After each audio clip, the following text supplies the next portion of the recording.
Welcome to Sew Saturdays, and today I'm going to show you how to make an embroidered pencil case.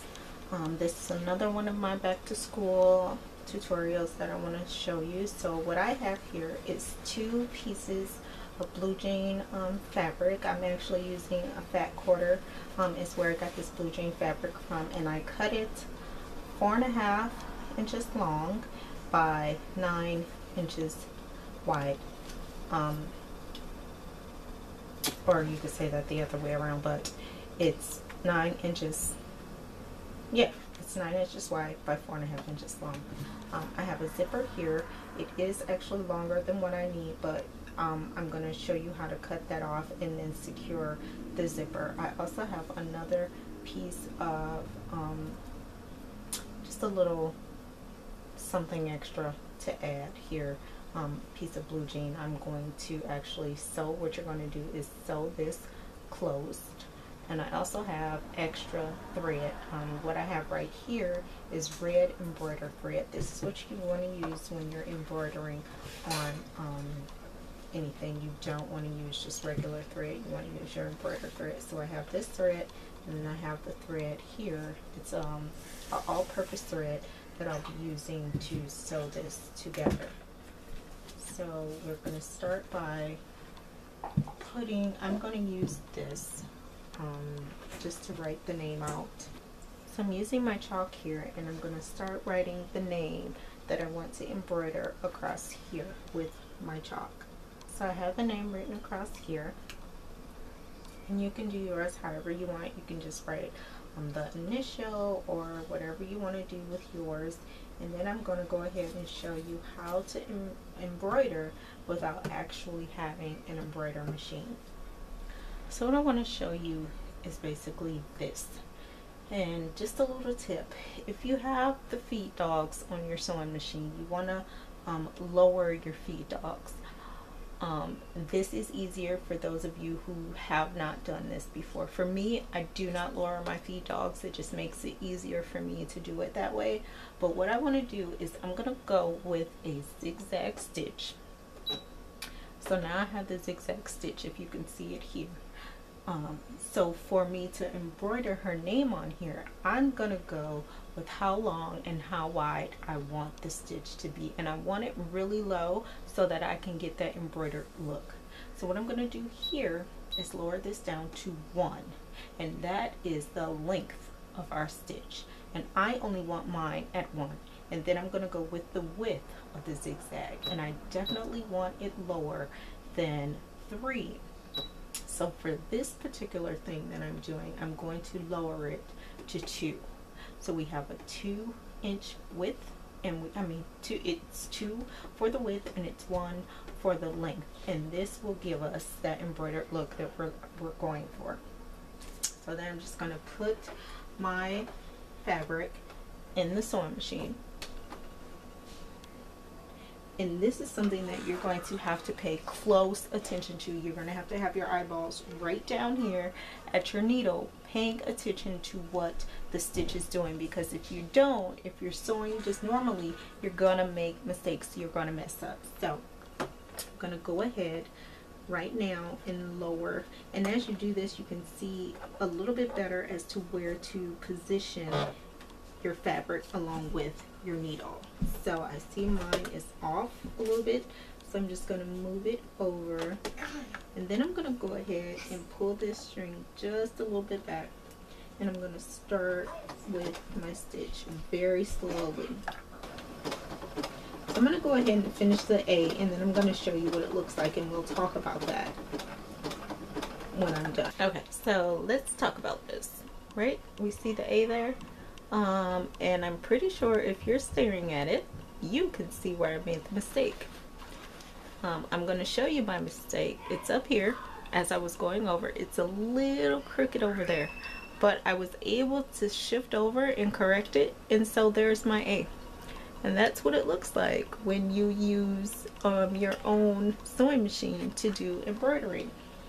Now I'm going to go ahead and finish off doing her name, and then I'm going to show you how to attach the zipper. So now that we have the name sewn on, and I know it doesn't look perfect, but it's on there. as you can see, autumn. So we're going to do our zipper now. Move that a little bit just so I can show you how to get the zipper on. So we have our two pieces here. Lay them flat.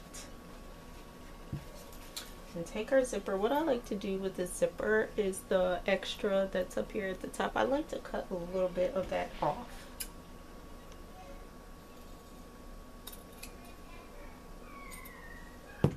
Okay, so now we are going to take our pieces here, and like I told you, you will see some that's hanging over. I like to position everything before I go ahead and sew. So you can do it like this and then turn it over, or you can go ahead and position it and then fold over.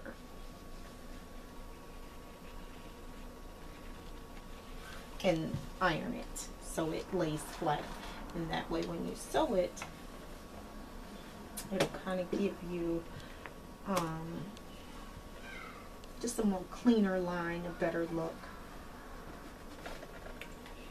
So we're going to take this piece and we're going to set it down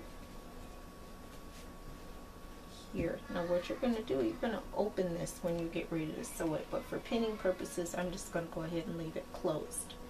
If you have with your sewing machine a zipper foot, you want to put that zipper foot on now, and I'll show you how to do that just in case you don't know how to change the feet on your sewing machine. By this time you should probably know how to change your feet, but just in case you don't, I'm going to go ahead and show you how to do that. I have my zipper foot here, and mine is labeled I, and this is what it looks like.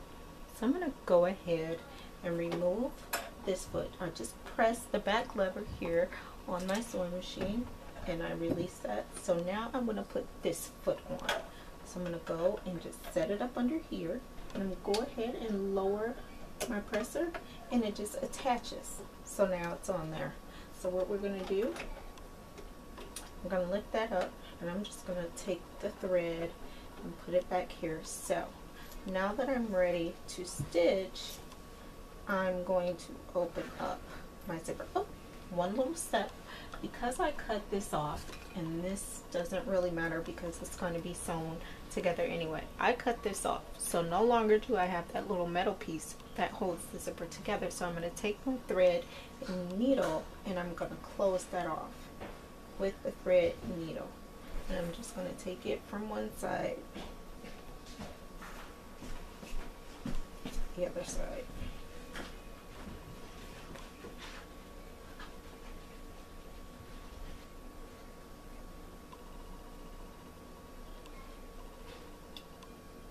And I'm just closing that off so it stays together and it doesn't go all the way down when you open the zipper up. So I'm going to secure this a few more times.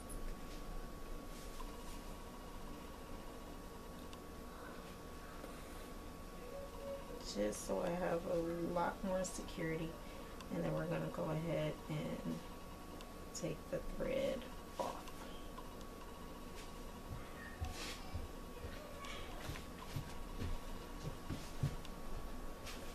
Now what we're going to do, I'm just going to get a little bit closer here so I can show you what I'm doing with this foot. And I want to make sure that you know that it's going to be, the needle is going to be on the right side. Now what I've done before is I've actually broken my needle because my stitch wasn't, the stitch that I had selected didn't have my needle on the right side of my zipper foot. So we're just going to go and I'm going to show you how this works. The zipper foot works, it just stabilizes your fabric to the zipper so that you can go ahead and sew. And you want to keep a straight line going all the way down. I'm going slow enough so hopefully you can see what's going on here. And as I told you before, I like to keep my zipper open when I'm doing this. It just makes it a lot easier for me.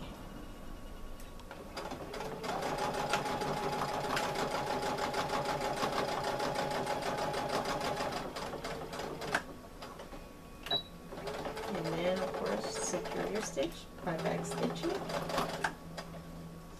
And that's it. And then you're going to go and do the other side. So now what you want to do is release if you're using the same type of foot that I'm using, for the Brother Project Runway sewing machine. I'm going to go ahead and lower your presser so it snaps on to your foot. And then it appears that my needle is in the proper place. So then I'm going to go ahead and take my first pin out. I'm going to set this down here, but instead of me sewing, I'm just going to lower this a little bit to make sure that my needle is going in the right hole section here, and it is.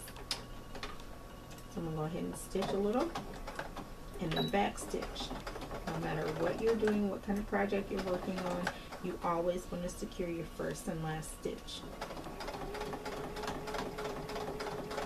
Go ahead and get this stitched up, and then we're going to close it.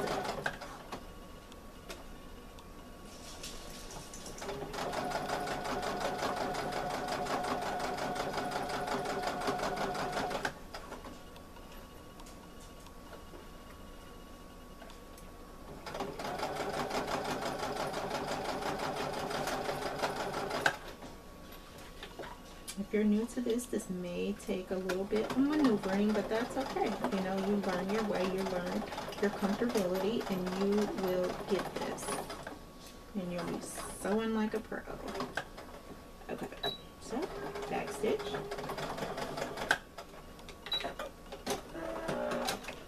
So now you want to test your zipper out. You want to make sure it zips, and it does. So now what you should have is two pieces of fabric that look like this with your zipper. Okay, so now what you're going to do is just go ahead and fold this over like you would do any other projects and close the sides, and then you're going to close the bottom. Now because this is zipped up, when you close this you won't be able to open it, so open your zipper just a little bit. That way when you sew the sides and the bottom, you'll be able to flip this out and then have it on the right side. And you can make this in any shape, and I like doing using fat quarters for little projects like this. It saves money, first of all, and if you don't want to waste your good fabric, you know, using the fat quarters is a good way to sample projects. So now I'm just going to go ahead and sew this shut, and then we'll come back and see what ours looks like. So now I'm finished sewing it together, and now that I unzip my zipper, which was the smart thing to do, I'm going to turn this right side out. Oh, one little tip. You want to cut the curves of your, cut the edges of your corners here. So when you flip it out, it's just easier for the little edges. Okay. And right now I'm not going to worry about cutting off my extra thread. I'm just going to go ahead and turn this right side out.